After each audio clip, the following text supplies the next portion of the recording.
Üdvözlök mindenkit, a mai videó témája, ha ezeket tapasztalod, akkor narcisztikus bántalmazás áldozata vagy. A narcisztikus abúzus megkülönböztetése más abúzusoktól hogyan lehet megkülönböztetni, hogy most akkor én egészen biztosan egy narcisztikus abúzusban vagyok benne. Tehát az abúzus vagy bántalmazás az számos formát ölthet. Van fizikai abúzus, érzelmi, szexuális, gazdasági, nagyon sok mindent magában foglalhat az abúzus. Minden abúzus forma az nagyon súlyos hatással bír az áldozatok életére, a jólétére, önbizalmára, meg még millió más aspektusára. Ebben a videóban a narcisztikus abúzusra koncentrálunk, amely egy különösen veszélyes érzelmi és pszichológiai manipulációs bántalmazásforma.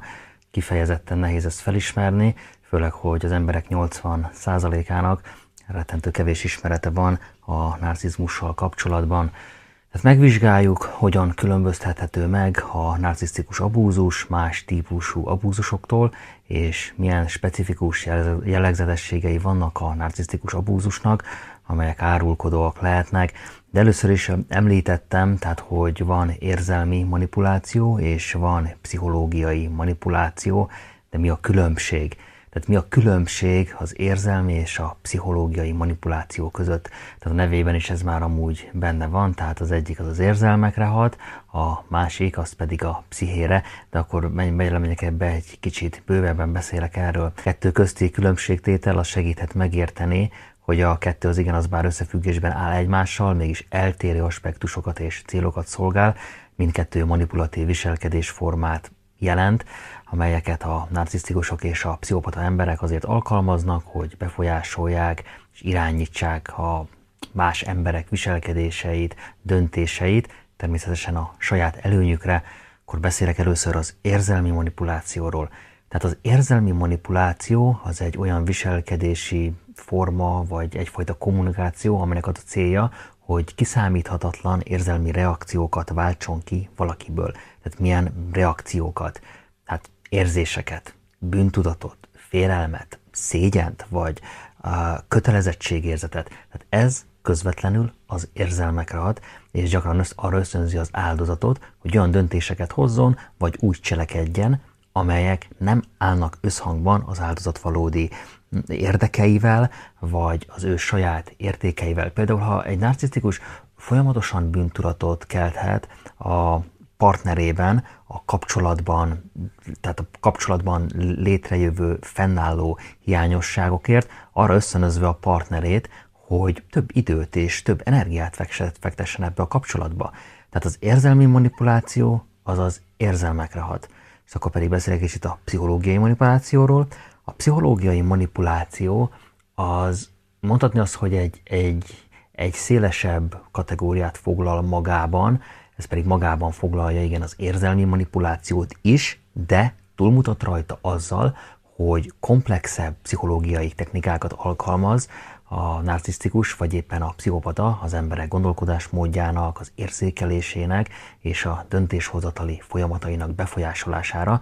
Oké, mi az, amit ez magában foglalhat? Ez magában foglalhatja például a hamis információk terjesztését, vagy éppen a valóság teljes eltorzítását, tehát ugye a gázláng effektus. A pszichológiai manipulációnak az a célja, hogy az áldozat az képtelen legyen objektívan értékelni a helyzetet, vagy saját magát, tehát ezáltal hozzájárulva a manipulátor hatalmának és kontrolljának a megerősítéséhez.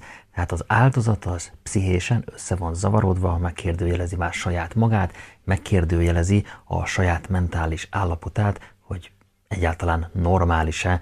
A pszichológiai manipuláció hatására az áldozat az pszichésen megzavarodik, és kétségbe vonja saját magát, a saját érzéseit, az érzékelését mindennel kapcsolatban, de már a saját gondolkodását is. Hát összefoglalva, még az érzelmi manipuláció az elsősorban az áldozat érzéseire összpontosít, azért, hogy közvetlen érzelmi válaszokat váltson ki, a pszichológiai manipuláció az tágabb értelemben veszi célba az áldozatnak a gondolkodását, az érzékelését, a döntéshozatalát. A pszichológiai manipuláció az magában foglalhat érzelmi manipulációs technikákat is, de általában bonyolultabb és átfogó stratégiákat alkalmaz, tehát mindkét manipulációs forma az káros a mentális egészségre, a kapcsolatokra, és a felismerésük az kulcsfontosságú lépés, hogy ne az őrület határán találjuk magunkat. Akkor beszélek az abúzusok sokszínűségéről, tehát az abúzusok megnyilvánulásai azok változatosak, összetettek, fizikai bántalmazás esetén az áldozaton sérülések, zúzódások láthatóak, míg az érzelmi vagy verbális abúzus jelei, hát azok már sokkal kevésbé nyilvánvalóak, ott megfigyelhető az önbizalomrombolás, önbecsülés rombolás, megfigyelhető szorongás, depresszió, meg még millió más testi tünet is közrejátszhat. A gazdasági bántalmazás az magában foglalja azt, hogy az áldozat anyagi forrásainak a kontroll alá vonását, míg a szexuális abúzus az pedig a beleegyezés nélküli szexuális cselekményeket jelenti, tehát mind ezek abúzus formák, és ezek is súlyos következményekkel járnak, de a narcisztikus abúzus az egyedi, specifikus jellegzetességekkel bír, amelyek megkülönböztethetik azt a létező összes más abúzus formától. És igen, az nem narcisztikus abúzus, hogyha megcsalt minket a párunk, vagy hogy elhagyott minket, vagy már nem szeret minket, vagy kihasznált anyagilag, vagy az, hogy nem vitte le a szemetet, vagy azt mondta, hogy elmegy horgászni, közben meg a barátaival bulizott egyet, vagy az, hogy éppen szeretőt tartott mellettem, tehát nagyon sok mindent fel lehetne ide sorolni, az emberek tévesen narcisztikus abúzussal kapcsolnak össze. Tehát a narcisztikus abúzus egyik legfőbb jellegzetessége, hogy manipulatív érzelmi és pszichológiai taktikákat alkalmaz az áldozat kontroll alatt tartására. Ezek a technikák, ezek pedig egyedi módon ötvözik a hatalom és a kontroll kifinomult eszközeit, céljuk pedig az, hogy az áldozatot elbizonytalanítsák, az önértékelését azt teljesen lerombolják, és hogy egy függőséget alakítsanak ki a bántalmazóval szemben. És akkor most megnézzük ezeket a specifikus bántalmazási formákat, amit előszeretettel alkalmaznak a narcisztikusok és a pszichopaták. Az első a gázlángozás. A gázlángozás az egy nagyon kedvelt pszichológiai manipulációs technika narcisztikus pszichopatáknál, amelyeket szándékosan alkalmaznak annak érdekében, hogy a másik fél az megkérdőjelezze a saját emlékeit, a saját érzéseit, észleléseit. Ezáltal az áldozat az kétségbe vonja a saját realitását, az ítélő képességét, ami hatalmat és kontrollt ad a manipulátornak. Például, ha valaki rendszeresen azt állítja, mondjuk egy narcisztikus pszichopata a partnerével szemben, hogy bizonyos események, hogy már pedig azok sosem történtek meg, vagy hogy az áldozat reakciói folyton azzal jön, hogy azok túlzóak, indokolatlanok, akkor ez egy gázlángozásnak minősül. Mondok egy konkrét példát, egy férfi, egy narcisztikus pszichopata férfi azt mondja a párjának, hogy ő sosem emelte fel a hangját, de akkor is ezt mondja, ha ez ténylegesen megtörtént, és erre az áldozat pontosan emlékszik, az áldozat pedig elkezdheti ezáltal kétségbe vonni a saját emlékezetének a megbízhatóságát, ez pedig fokozatosan eldorálja az önbizalmát, és függővé teszi őt a bántalmazótól. Kettes, a repülő majmok, hát ez egy abszolút nagyon klasszikus narcisztikus bántalmazási forma. Ez a kifejezés, ez a repülő majmok kifejezés azokra az emberekre utal, akiket a narcisztikus manipulál, hogy közvetve bántalmazzák, támadják az áldozatot, tehát gyakran előfordul, hogy az áldozatot pletykák, hazugságok révén rossz fényben tüntetik fel a narcisztikusok, így másokat is az áldozat ellen fordítanak.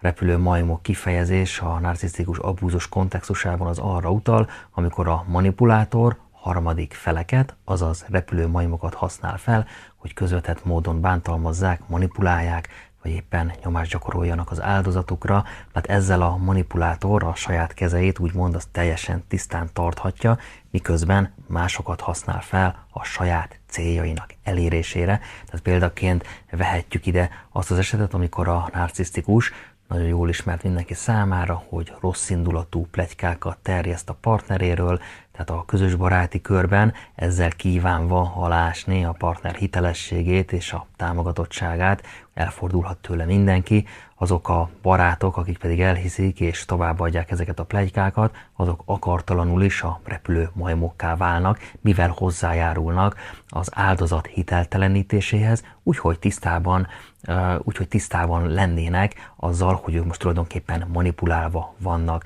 Tehát ez a manipulatív taktika, ez erőteljes eszköze a narcisztikusoknak, amelyek segítségével elérhetik, hogy az áldozat az támogatás nélkülinek érezze magát, és hogy azt érezze, hogy mindenki ellene van, mindenki őt veti meg. A repülőmajmok, a bántalmazási forma, az egyfajta pszichológiai manipuláció egy formájának tekinthető. Ez a fajta manipuláció tehát nem csak az áldozat érzelmeire gyakorol egy közvetlen hatást, hanem pszichológiai stratégiákat is felhasznál az áldozat érzékelésének, a gondolkodásmódjának és a társas kapcsolatainak befolyásolására. Ennek a taktikának a célja többek között az áldozat hitelességének a teljes alásása, amely átfogó pszichológiai hatásokat eredményez, így bár az érzelmi manipuláció elemét is magában foglalja ez, a repülő majmok módszere elsősorban a pszichológiai manipuláció kategóriájába sorolható, pont azért, mivel komplexebb hatásokra törekszik az áldozat életében.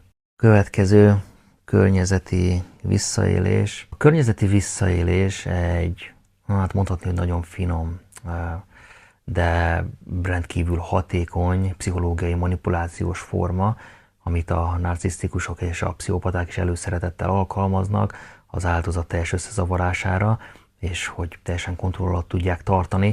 Tehát ennek során a manipulátor az apró, nagyon kicsikés változtatásokat hajt végre az áldozat közvetlen környezetében, amik megkérdőjelezik az áldozat valóságérzékelését. Tehát példa erre, hogy egyik napról a másikra nagyon titokzatos módon eltűnnek a tárgyak az áldozat otthonából, vagy ami eddig mindig az adott helyen volt, hát most tudja, hogy valahol máshol lesz. Az áldozat pedig szóvá teszi ezeket a igencsak furcsa történéseket, akkor a manipulátor az azt sugallja, hogy hát az áldozat az képzelődik, vagy túlreagálja a kialakult helyzeteket. Tehát ez a fajta manipulációnak az a célja, hogy az áldozat az bizonytalanná váljon a saját érzékelésével kapcsolatban, ez pedig fokozza a manipulátor iránti függőségét, és természetesen nagymértékben csökkenti az áldozat önállóságát.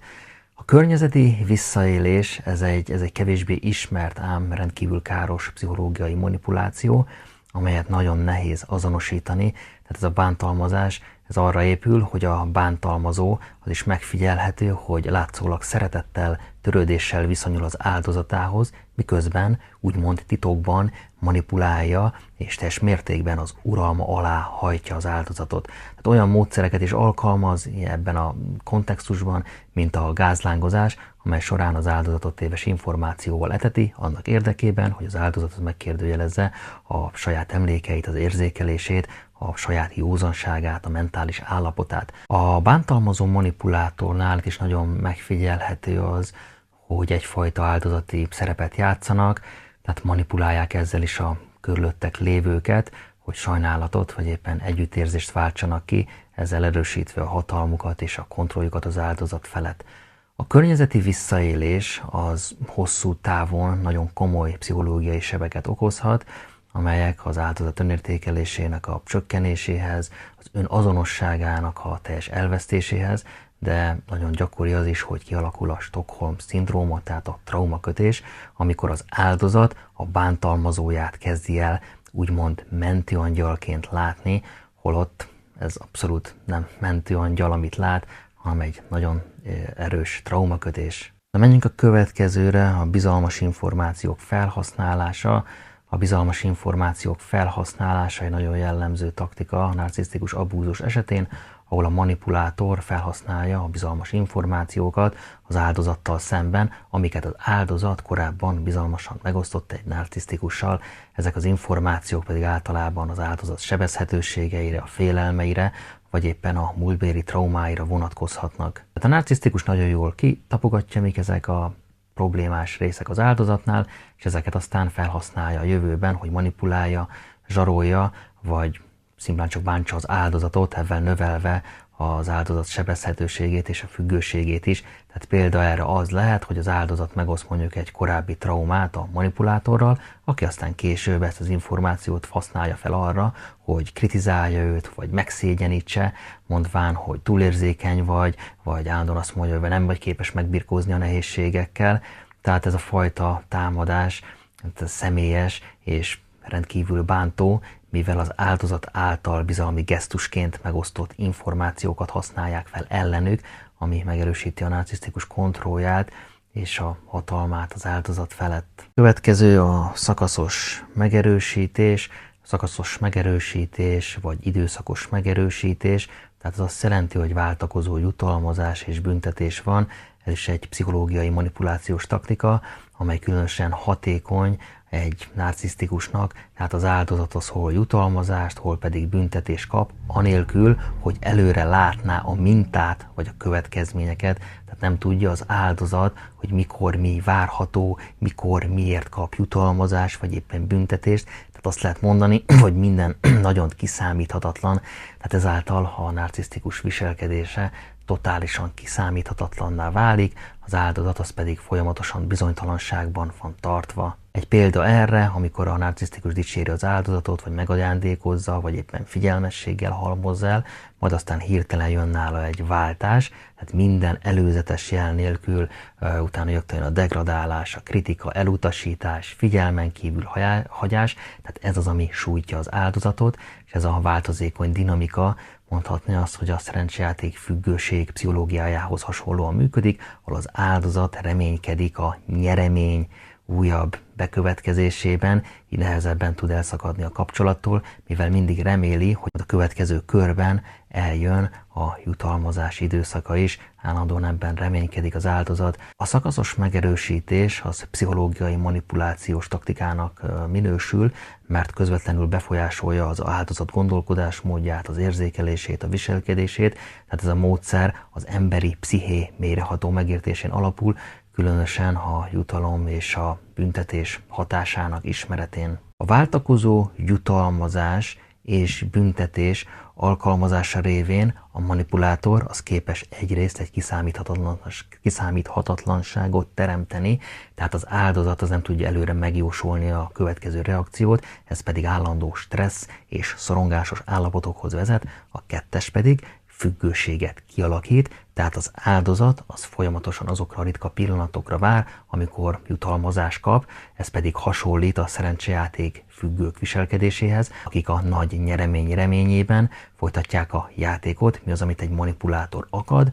Hát pontosan ezt akarja, hogy játékban maradj. Hármas pedig az önbecsülés lerombolása, tehát a büntetés időszakai, azok teljesen aláássák az áldozat önbecsülését, míg a jutalmazás az rövid ideig tartó megkönnyebbülést nyújt, elősegíti az áldozat bántalmazóhoz való kötődését. Tehát ez a taktika, ez pszichológia alapon működik, mert az emberi agy az hajlamosabb megerősítést keresni és reagálni a jutalomra, még akkor is, ha ez negatív kontextusban kap meg. Ezek lennének a narcisztikus abúzus specifikus jellemzői, ha ezeket tapasztalod, akkor igen, ez egy narcisztikus abúzus. Ezek a manipulatív taktikák megnehezíthetik nagyon az áldozat számára, hogy felismerje a helyzetet és kilépjen belőle. Ha pedig úgy érzed, hogy narcisztikus abúzus áldozata van, nagyon fontos, hogy kérj professzionális segítséget és támogatást, hogy megtörhessd ezt a káros ciklust, és elindulhass a gyógyulás útján.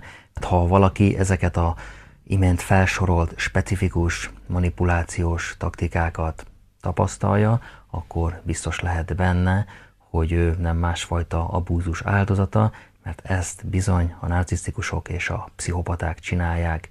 Ennyit mára, elindult a blogom is, aki szeret olvasni a narcizmusról, borderline-ról, pszichopátiáról, szeretettel várom a blogomra, ide a videó leírásába beteszem a linket, csak kattintani kell. Ha hasznosnak találtad ezt a videót, akkor nyomj egy lájkot, itt a YouTube csatornámon pedig több mint 200 videó áll már rendelkezésre, lehet, hogy valamelyik kérdésedre megtalálod a választ, nézz szét, én köszönöm a figyelmet.